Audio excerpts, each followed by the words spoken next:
Hi guys, இன்றைக்கி நம்ம வந்து சண்டே விளாக் தான் பார்க்க போகிறோம். ஒரு சின்ன திருத்தம், சண்டே விளாக் தான் பார்க்க போகிறோம். பட் இது வந்துட்டு இந்த சண்டேக்கு எடுத்ததில்ல, இப்போ ஒரு 5 நாளைக்கு முன்னாடி எடுத்த வீடியோ இது. நாங்கள் பாப்பாவை ஹாய் சொல்கிறா. இன்றைக்கி வந்து நம்ம சண்டே விளாக் தான் பார்க்க போகிறோம்.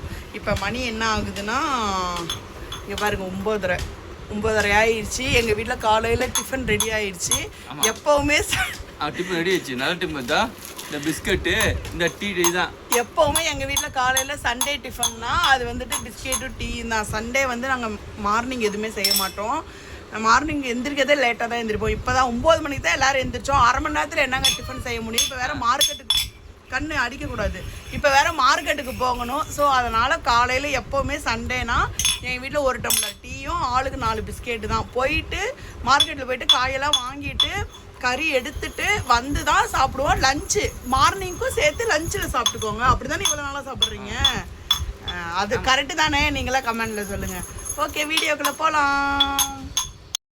இன்னைக்கு மார்க்கெட்டுக்கு காலையில் எத்தனை மணிக்கு போனோம்? ஒரு 10 மணிக்கு போனோம். 10 மணிக்கு போயிட்டு வரப்போ மணி 1 ஆயிடுச்சுங்க. அவ்வளோ லேட் ஆயிடுச்சு. ஐயோ பாருங்க, வாங்கினதெல்லாம் கூட வாடி போயிடுச்சு. இந்த கட்டு 35 ரூபா கொத்தமல்லி தலை. இது வந்துட்டு 20 ரூபா. ஆனால் எந்த நேரத்தில் நாங்கள் கடை வைக்கணும்னு நினச்சவங்களோ எல்லாமே விலை அதிகம். இந்த மசாலா இது இது வந்து தனியாக ஒரு கடையில் வாங்கினது. இது மட்டுமே 350 ரூபாவே என்னமோ ஆயிடுச்சு. எண்ணெய் 4 மசாலா பாயிட்டு இது மட்டுமே 350 ரூபாய் பக்கம் ஆயிடுச்சு. இந்த முருங்கைக்காய் ஒன்று தாங்க ஃப்ரீயாக வந்துச்சு. அதுவும் என் பிள்ளை இப்படி உடச்சிட்டா. அதனால் அந்த கடைக்காரனை சும்மா எடுத்துகிட்டு போமான்ட்டாரு. கத்திரிக்காய் வந்து வீட்டுக்கு வாங்கினேன். மேக்ஸிமம் இன்றைக்கி எல்லா பொருளும் கடைக்காக வாங்க தான் போனோம். அப்புறம் கொஞ்சம் காய் விலையெல்லாம் பரவாயில்லையா இருக்கும். வீட்டுக்கும் வாங்கணும். இது வந்து கத்திரிக்காய் 1/2 கிலோ தான் வாங்கினேன். 1 கிலோ 40 ரூபான்னு சொன்னாங்க. 1/2 கிலோ வாங்கியிருக்கேன். அதுக்கப்புறம் முட்டைக்கோசு இது வந்துட்டு கிலோ 30 ரூபான்னு சொன்னாங்க. 1.25 கிலோவே என்னமோ இருந்துச்சு. 40 ரூபா போட்டுக்கிட்டாங்க. ஆனால் இருக்கிறதுலையே விலை வசந்தவன் இவன் தாங்க. இஞ்சி இவன் இன்னைக்கு எவ்வளோனா கிலோ 200 ரூபா. நமக்கு கண்டிப்பாக பானிபூரி குழம்புக்கு இஞ்சும் பூண்டு எந்த அளவுக்கு போடுறோமோ அந்த அளவு தான் அந்த குழம்பு டேஸ்ட்டு கொடுக்கும். அதனால் 150 ரூபா போட்டு வாங்கிட்டோம். வேறு வழி இல்லை, அதனால் வாங்கிட்டோம். அப்புறம் பச்சை மிளகா வந்து ஒரு கடையில் கிலோ 50 ரூபா. புது மிளகா ஒரு கடையில் வந்துட்டு லைட்டாக பழுத்திருக்கு பாருங்க. இங்கே பாருங்கள், லைட்டாக பழுத்திருக்கு. அந்த கடையில் கிலோ 30 ரூபான்னு சொன்னாங்க. ஸோ அதனால் வந்துட்டு 30 ரூபாவில் 1 கிலோ வாங்கிட்டு 50 ரூபாவில் 1 கிலோ வாங்கிட்டேன். 30 ரூபா மிளகாவை ஃபஸ்ட்டு சீத்தரலாம். ஏன்னா நமக்கு அந்த குழம்புக்கு ஃபுல்லுமே நம்ம காரத்துக்குன்னு போடுறது இந்த மிளகா.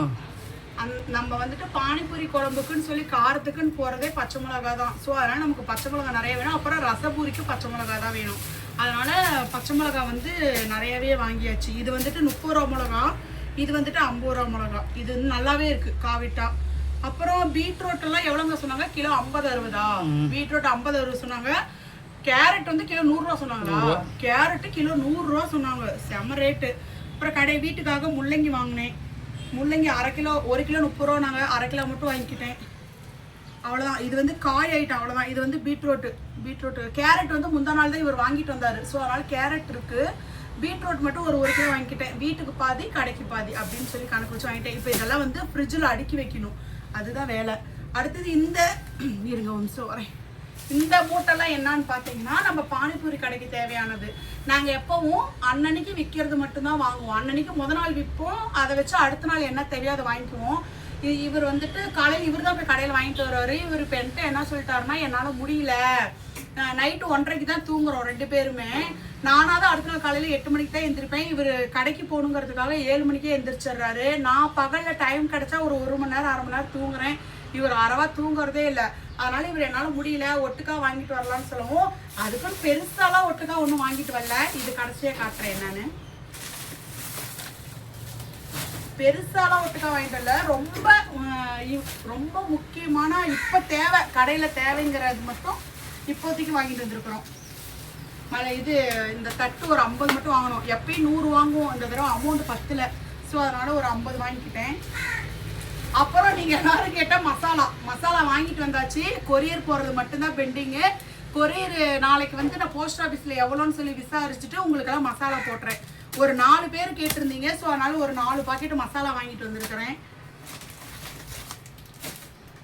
அப்புறம் இந்த காணு இது வந்துட்டு ஒரு பாக்கெட்டு வந்து 150 ரூபா. இது வந்து ஒரு 2 பாக்கெட் வாங்கிக்கிட்டேன். நான் வந்து பொரிச்ச கானே வாங்கிக்குவேன்ப்பா. நானும் வீட்டில் பொரிக்க மாட்டேன். ஏன்னா எண்ணெய் ஓவராக குடிக்குது. நமக்கு ஓடுறதே கொஞ்சம் தான் வியாபாரம். அதனால இந்த கான் மட்டும் 2 வாங்கியிருக்கேன். பூரி வந்து நான் அன்னன்னைக்கு வாங்கிக்குவேன். ஏன்னா நான் சார் வீட்டுக்கு வேலைக்கு போகிறப்ப வர வழியில தான் அந்த கம்பெனி. ஆனால் அந்த கம்பெனியில் போய் நேரடியாக வாங்கிக்கலான்னு சொல்லிட்டு பூரி வந்து 2 தான் வாங்கிட்டு வந்து பூரி வாங்கலை, கான் மட்டும் வாங்கிட்டு வந்துட்டேன்.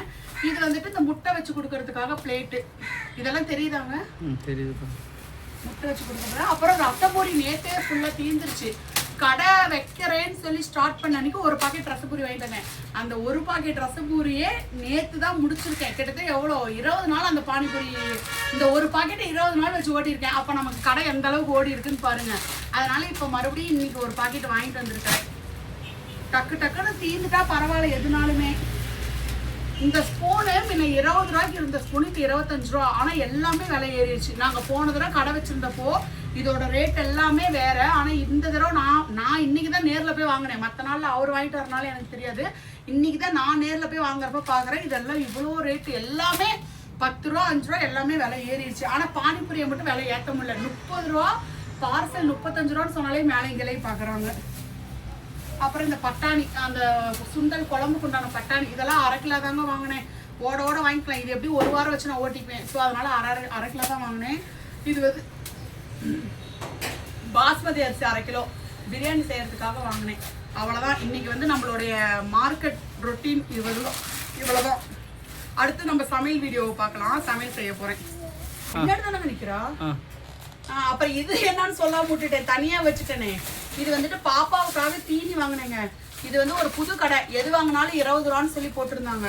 அதனால அங்கே அந்த 20 ரூபா கடையில் போயிட்டு கொஞ்சம் பாப்பாவுக்கும் கொஞ்சம் எனக்கும் தான் சேர்த்து தான் வாங்கிக்கிட்டேன். அதில் போய் இது யாருங்க எடுத்தா? நான் எடுக்கவே இல்லை. என்னென்னமோப்பா, இந்த எது எடுத்தாலும் 20 ரூபாங்கிற இந்த கடையில் போயிட்டு எல்லா தீனியும். இது பாருங்க, இதுதான் ஹைலைட்டுங்க. நம்ம சின்ன வயசில் குடிப்போம்ல ஜூஸு, அந்த ஜூஸ் ஃப்ரிட்ஜில் வச்சு குடிக்கலான்னு சொல்லி இந்த ஜூஸும் இதில் முன்னாடி புளிஜாமும் இருக்குது. இது வாங்கிட்டு வந்திருக்கேன். இது உங்களுக்கு எந்த அளவுக்கு தெரியுதுன்னு தெரியல. எங்கள் வீட்டுக்கார் வந்து அல்வா வாங்கியிருக்கிறாரு. இந்த ஊறுகாய் டப்பா 20 ரூபா. எனக்கு ஊறுகாய்னா ரொம்ப பிடிக்கும். ரசம் வச்சு ஊறுகாயில் சாப்பிட்றதுனா எவ்வளோ நாளும் சாப்பிடுவேன். ஸோ அது வந்து 20 ரூபா கடையில் பாப்பாக்காக வாங்கின தீனி. அவ்வளோதான். இதுக்கப்புறம் நம்ம சமையல் வீடியோ பார்ப்போம். எனக்கு குட்டிட்டு இதுலேயுமே இவ்வளோ பொருள் வாங்கியிருக்கோம்ல, இதுலேயுமே இன்னும் ஒரு 2-3 பொருள் மிஸ்ஸிங். என்னன்னா பூண்டு வாங்கலை. விலை ரொம்ப அதிகமாக இருந்துச்சு. ஆனால் பூண்டு வேணும். 4 என்னமோ தான் இருக்குது. பூண்டு இன்னும் வாங்கலை. பெரிய வெங்காயம் வாங்கலை. அப்புறம் பொரி வாங்கலை. மெயினாக பொரி வாங்கலை. முட்டை என்ன வாங்கணும், முட்டை வாங்கலை. இவ்வளோ பொருள் வாங்கியுமே இதெல்லாம் வாங்கலை. ஆனால் இதெல்லாம் இன்னைக்கு இதோட செலவு எவ்வளோனா கிட்டத்தட்ட 2,500 ஆயிடுச்சாங்க. 2,500. இது வரைக்கும் கடையில் வந்த வருமானம் ஒரு 1,400 ரூபாய் என்னமோ வந்துருந்துச்சு. இவ்வளோ நாள் கடை வச்சு ஓட்டுனதில் கொஞ்சம் அப்பப்போ வாங்கிட்டேன்.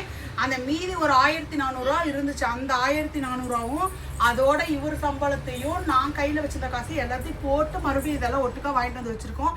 இனிமேல் ஓட்ட இன்னும் தேவையான பொருளை ஓட்ட எக்ஸ்ட்ரா வந்து வாங்கிக்கலாம் அப்படிங்கிற மாதிரி வாங்கிட்டு வந்துருக்கோம். மற்ற பொருளெல்லாம் இங்கே லோக்கலில் வாங்குறதா நானே ஸ்கூட்டியில் வாங்கிக்குவேன்.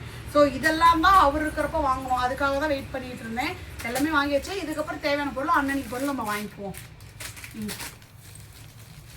கடைசியாக ரொம்ப டைம் ஆயிடுச்சுன்னு சொல்லி அன்றைக்கி நான் பிரியாணி பண்ணவே இல்லை. அப்புறம் எங்கள் அக்கா கிட்ட சொல்லி அவள் தான் வந்துட்டு சாப்பாடு செஞ்சு கறி குழம்பு வச்சுட்டா. பிரியாணி பண்ண முடியாமல் குழம்பு தான் கடைசியில் வச்சு எல்லோரும் ஒன்றா உட்காந்து சாப்பிட்டுட்டோம்.